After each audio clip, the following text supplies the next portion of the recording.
You see, if it turns out that the Rebel Wilson messages were truly from text messages rather than signal messages, then it would change my opinion, right?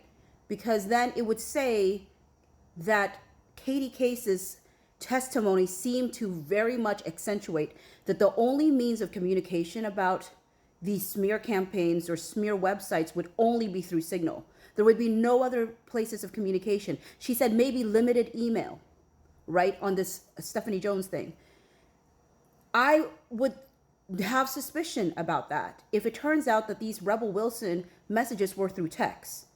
Because you're telling me that Melissa Nathan felt comfortable enough to text very specific things about what Rebel Wilson wanted that ended up eventually in this website.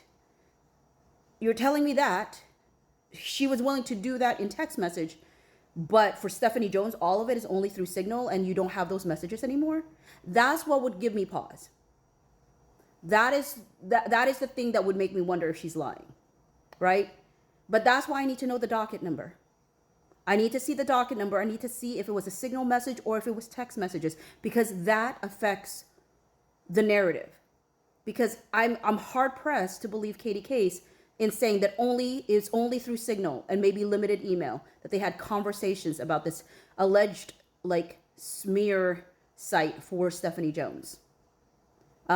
Versus like she was, if they texted